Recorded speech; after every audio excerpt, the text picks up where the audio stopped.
Assalamu alaikum. Welcome to my YouTube channel Knowledge for Students. Students, today we are going to take the start of class number 12. तो आज हम आगाज़ करने जा रहे हैं क्लास नंबर 12 का। आज की क्लास में हम लोग डिस्कस करेंगे शुड हैव मॉडल वर्ब को। लेकिन क्लास शुरू करने से पहले अगर अभी तक आप लोगों ने मेरे चैनल को सब्सक्राइब नहीं किया तो प्लीज़ सब्सक्राइब के बटन पर क्लिक कर दें। अगर आपको वीडियोस पसंद आ रही हैं और अगर आप उनसे कुछ सीख रहे हैं तो प्लीज़ लाइक के बटन पर क्लिक कीजिए और अपने दोस्तों के साथ भी शेयर कीजिए। और अगर आपको कोई भी कन्फ्यूजन हो रहा है तो प्लीज़ आप लोग कमेंट्स बॉक्स में जाके कमेंट्स कर सकते हैं ताकि मैं आपकी उस प्रॉब्लम को सॉल्व कर सकूं। सो स्टार्ट करते हैं आज की class. Students, should have modal verb का जो यूज़ है वो बिल्कुल वैसे ही है जिस तरह से शुड मॉडल वर्ब का यूज़ किया जाता था। फ़र्क सिर्फ इतना आएगा कि should have modal verb should का पास्ट है, यानी कि उसी मकसद के लिए ये भी यूज़ हो रहा है जिस मकसद के लिए शुड यूज़ हो रहा था। लेकिन फ़र्क सिर्फ इतना आ जाएगा कि शुड मॉडल वर्ब को हम प्रेजेंट में यूज़ कर रहे थे और शुड हैव मॉडल वर्ब को हम पास्ट में यूज़ करेंगे। तो अब अगर हम इसकी डेफिनेशन को देखते हैं तो क्या है कि should have modal verb is used to express advisability and suggestion in the past. अब अगर हम प्रेजेंट की शुड की डेफिनेशन को देखें तो वहाँ पे ये था to express advisability and suggestion in the present. सिर्फ फ़र्क आ रहा है प्रेजेंट और पास्ट का, बाकी सेम एज इट इज़ जो ये डेफिनेशन है वही शुड की डेफिनेशन थी। तो मतलब कहने का ये है कि अगर हम गुजरे हुए वक्त में किसी को नसीहत करना चाहते हैं या फिर मशवरा देना चाहते हैं तो उस मकसद के लिए हम शुड हैव मॉडल वर्ब का इस्तेमाल करेंगे। अब शुड मॉडल वर्ब में उर्दू जुमलों के आखिर में ना चाहिए, नी चाहिए, ने चाहिए वगैरह आता था, लेकिन अब शुड हैव मॉडल वर्ब में उर्दू जुमलों के आखिर में ना चाहिए था, नी चाहिए थी, ने चाहिए थे वगैरह आएगा, क्योंकि ये पास्ट की एडवाइजेबिलिटी या सजेशन है। ठीक है। अच्छा, अब अगर हम इसकी स्ट्रक्चर को देखें तो इसकी स्ट्रक्चर के अंदर एक छोटा सा चेंज आ रहा है। वो चेंज क्या आ रहा है कि शुड के अंदर हम यूज़ करते थे subject plus should plus first form of the verb plus object, लेकिन शुड हैव मॉडल वर्ब में subject plus should have plus third form. यहाँ पर वर्ब की फर्स्ट फॉर्म नहीं आएगी बल्कि वर्ब की थर्ड फॉर्म आएगी। जो यहाँ पर चेंज आ रहा है वो मेन चेंज ये आ रहा है। ठीक है। और शुड की जगह शुड हैव आ रहा है। ओके, तो चले आए हम इन सेंटेंसेस को बना के ज़रा देख लेते हैं। अब जैसे कि पहले हम कहते थे कि उसे मेहनत करनी चाहिए, तो अब जब हम इसको पास्ट में लेके जाएंगे तो वो हो जाएगा उसे मेहनत करनी चाहिए थी। तो अब जब मेहनत करनी चाहिए थी आएगा तो अब ये पास्ट की एडवाइजेबिलिटी है या सजेशन है। ठीक है। तो अब उसके लिए हम इस स्ट्रक्चर को फॉलो करते हैं। सबसे पहले सब्जेक्ट उसे मेहनत करनी चाहिए थी। अब चाहे वो लड़का है चाहे वो लड़की है, तो फर्ज करें वो लड़की है, वो एक लड़की की इंग्लिश क्या होती है? She. Then should have, she should have, then third form of the verb. अब यहां पर वर्ब कौन सा है? मेहनत करना। तो मेहनत करना की इंग्लिश होती है वर्क हार्ड। अब वर्क हार्ड तो चूंकि फर्स्ट फॉर्म है तो अब यहां पर मैं फर्स्ट फॉर्म तो नहीं यूज करूंगा, तो इसके लिए मुझे वर्क की थर्ड फॉर्म यूज करनी पड़ेगी और वर्क की थर्ड फॉर्म होती है worked. She should have worked hard. She should have worked hard. उसे मेहनत करनी चाहिए थी। इसी तरह से उन्हें वक्त पर वहां पहुंचना चाहिए था। उन्हें यानी कि सब्जेक्ट कौन है? उन्हें, वो ज्यादा है। They. Then should have, then verb. Verb क्या है यहां पे? पहुंचना। पहुंचना की इंग्लिश होती है रीच या अराइव। ओके। अब रीच की जो थर्ड फॉर्म है वो है reached. they should have reached। अब कहां पहुंचने की बात हो रही है? वहां, there। they should have reached there। उन्हें वहां पहुंचना चाहिए था वक्त पर, on time। they should have reached there on time। उन्हें वक्त पर वहां पहुंचना चाहिए था। इसी तरह से उसे अपने मुस्तकबिल के बारे में सोचना चाहिए था। अब किसको सोचना चाहिए था? उसे, यानी कि वो एक लड़का भी हो सकता है, वो एक लड़की भी हो सकती है। ओके, सो फर्ज करें वो एक लड़का है, सो उसे अपने मुस्तकबिल के बारे में सोचना चाहिए था। तो वो एक लड़का है, तो वो एक लड़का की इंग्लिश होगी he. Then should have,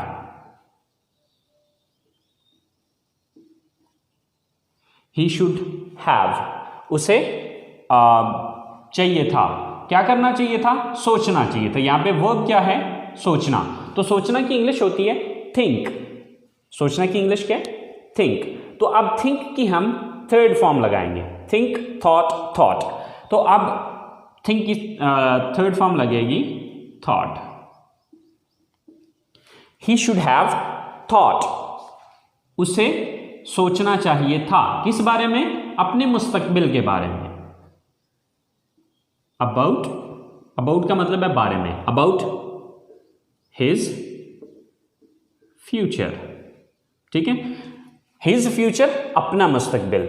he should have thought about his future, उसे अपने मुस्तकबिल के बारे में सोचना चाहिए था। ओके, इसी तरह आसिम को अपने भाई की मदद करनी चाहिए थी। अब यहां पर सब्जेक्ट कौन है? आसिम। देन शुड हैव,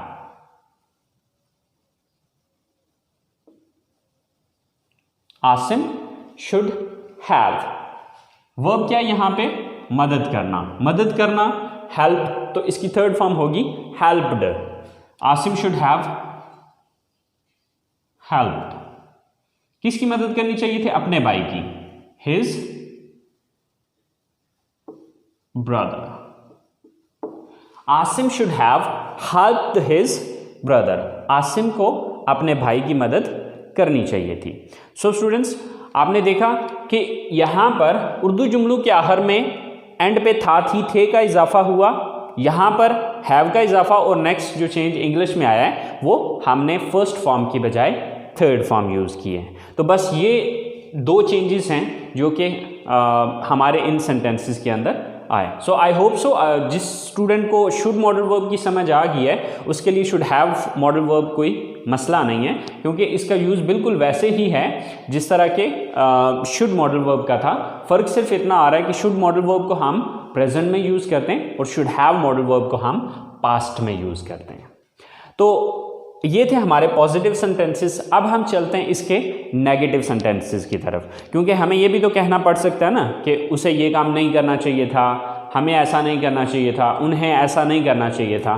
तो जब हम इनके नेगेटिव सेंटेंसेस बनाएंगे तो वो किस तरह से बनाने, चले आए देखते हैं। तो स्टूडेंट्स, ये है शुड हैव मॉडल वर्ब की नेगेटिव सेंटेंसेस की स्ट्रक्चर। स्टूडेंट्स, यहाँ पर बस एक पॉइंट आपको बताना चाहूँगा, बस आपने वो पॉइंट अपने जहन में रखना है। आप उस पॉइंट को जहन में रखते हुए आप किसी भी पॉजिटिव सेंटेंस का नेगेटिव आसानी से बना सकते हैं। आपने ये चीज़ याद रखनी है कि आपके पास जो हेल्पिंग वर्ब मौजूद है, अगर किसी जुमले के अंदर आपके पास हेल्पिंग वर्ब मौजूद है, तो जब आपने उसका नेगेटिव बनाना है तो आपने करना यह है कि जो अभी अपना पहला हेल्पिंग वर्ब आ रहा है उसके बाद नॉट लगाना है। अब देखिए यहाँ पर दो हेल्पिंग वर्ब आ रहे हैं, शुड हैव।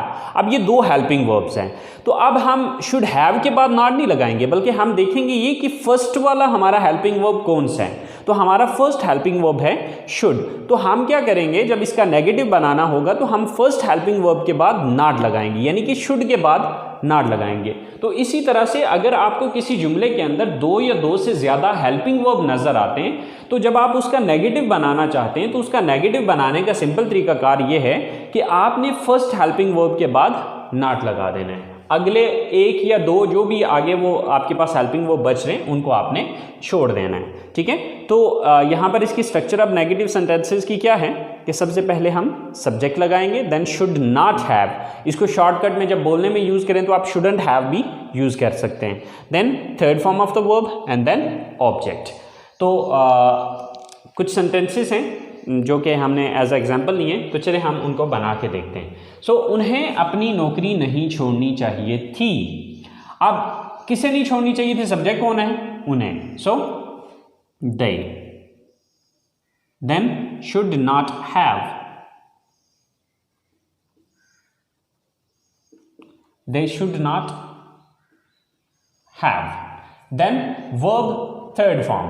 अब यहां पर वर्ब क्या है? छोड़ना। सो छोड़ना की इंग्लिश होती है लीव, छोड़ना की इंग्लिश क्या है? लीव, और इसकी थर्ड फॉर्म होगी left. They should not have left, क्या नहीं छोड़ना चाहिए था? अपनी नौकरी, their job. They should not have left their job, उन्हें अपनी जॉब या अपनी नौकरी नहीं छोड़नी चाहिए थी। इसी तरह से साजिद को अपना पैसा जाया नहीं करना चाहिए था। सो सब्जेक्ट कौन है यहां पर? Sajid. Then should not have,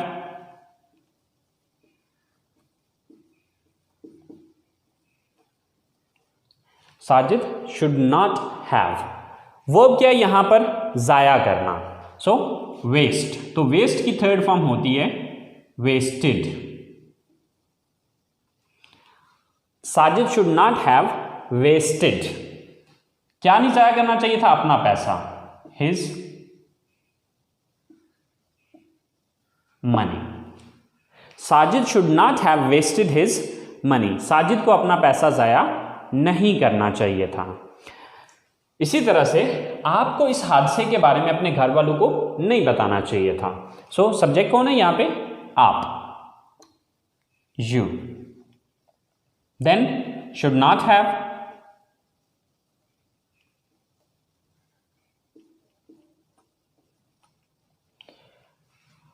then verb. Verb क्या है यहां पे? बताना। टेल, बताना की इंग्लिश होती है टेल, लेकिन इसकी थर्ड फॉर्म होगी told. You should not have told, किसको नहीं बताना चाहिए था? यानी कि किसको नहीं बताना चाहिए था? अपने घर वालों को, अपने घर वालों को यानी कि योर फैमिली। किस बारे में? इस हादसे के बारे में। अबाउट, अबाउट का मतलब है बारे में। अबाउट दिस इंसिडेंट कह लें या एक्सीडेंट कह लें, दोनों सूरतों में सही है।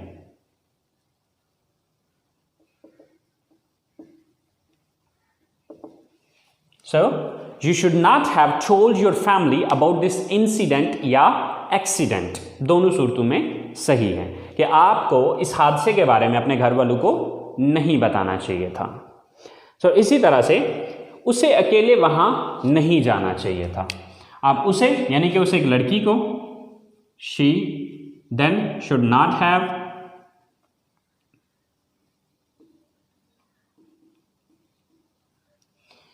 वर्ब की थर्ड फॉर्म जाना, तो जाना की इंग्लिश होती है गो, तो इसकी थर्ड फॉर्म होती है gone. She should not have gone, कहां जाना चाहिए था? वहां, तो वहां की इंग्लिश है there. She should not have gone there, अकेले alone. So she should not have gone there alone. तो स्टूडेंट्स, अगर हम पॉजिटिव और नेगेटिव सेंटेंसेस के अंदर अगर हम डिफरेंस देखें तो सिर्फ नॉट का डिफरेंस आ रहा है, ठीक है। आप शुड के बाद नॉट लगा दें पॉजिटिव सेंटेंसेस में तो वो नेगेटिव सेंटेंसेस बन जाएंगे। सो आई होप सो स्टूडेंट्स आपको नेगेटिव सेंटेंसेस की समझ आ गई होगी। तो अब हम बात करते हैं इसके इंटरोगेटिव सेंटेंसेस की। इंटरोगेटिव मीन सवालिया जुमले। तो अगर हमें पास्ट में किसी से, पास्ट से रिलेटिंग कोई मशवरा लेना है या कोई नसीहत लेनी है तो उसके लिए हम सेंटेंसेस किस तरह से बनाएंगे, वो बहुत ही सिंपल और इजी तरीकाकार है, जो कि मैंने ऑलरेडी पहले भी आपको बताया हुआ है कि अगर आपको किसी मॉडल या किसी टेंस का नेगेटिव बनाना आता है तो उसका इंटरोगेटिव बनाना कोई बड़ी बात नहीं है या कोई प्रॉब्लम नहीं है। ओके, अब उसके लिए आपने करना यह है कि जिस भी वर्ड के बाद आपने नॉट का लफ्ज़ नेगेटिव में यूज़ किया था, बस उस लफ्ज़ को उठा के जुमले के शुरू में लगा देने तो वो इंट्रोगेटिव बन जाएगा। जैसे कि यहाँ पर हमने जो नॉट लगाया वो किसके बाद लगाया? शुड के बाद नॉट लगाया। तो अब यहाँ पर हम क्या करेंगे, जब हम इसका सवालिया बनाएंगे या इंट्रोगेटिव सेंटेंस बनाएंगे, then we will take this should at the start of the sentence and it would be converted into interrogative sentence. तो चले आए देखते हैं स्टूडेंट्स। इंटरोगेटिव सेंटेंसेस बनाने के जो स्ट्रक्चर है वो है should plus subject plus have plus third form of the verb and plus object and in question mark. So हमने किया सिर्फ इतना है कि यहाँ पहले शुड यहाँ पे आता था, तो यहाँ से उठा के हमने इसको यहाँ पे ले आए। क्यों लेके आए? क्योंकि हमने जब नेगेटिव बनाया था तो शुड के बाद नॉट लगाया था, इसलिए हमने शुड को उठा के जुमले के शुरू में लगा दिया। तो चले हम इसकी एग्जांपल्स को बना के देखते हैं।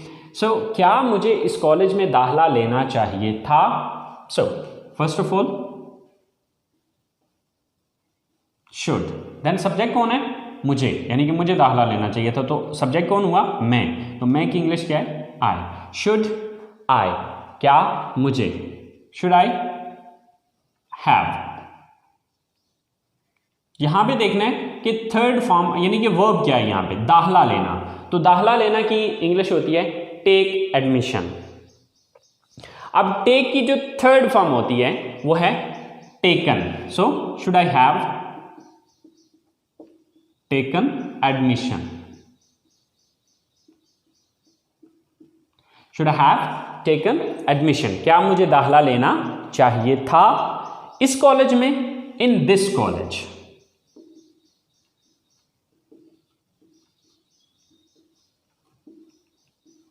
So should I have taken admission in this college, क्या मुझे इस कॉलेज में दाखिला लेना चाहिए था। इसी तरह से क्या हमें उसे इस बारे में बताना चाहिए था? So first of all should, then subject कौन है? हमें, यानी कि हम सब्जेक्ट हैं, should we, then have, should we have, third form of the verb. अब यहां पर काम कौन सा है? बताना। वर्ब क्या है? बताना। तो बताना की इंग्लिश होती है टेल और इसकी थर्ड फॉर्म है told. Should we have told, किसे बताना है? उसे, यानी कि वो लड़का भी हो सकता है, वो लड़की भी हो सकती है। अगर वो लड़का है तो हिम, अगर वो लड़की है तो her. Should we have told her या हिम। अब अगर लड़की है तो हर, अगर लड़का है तो him. So should we have told him, इस बारे में, अबाउट दिस।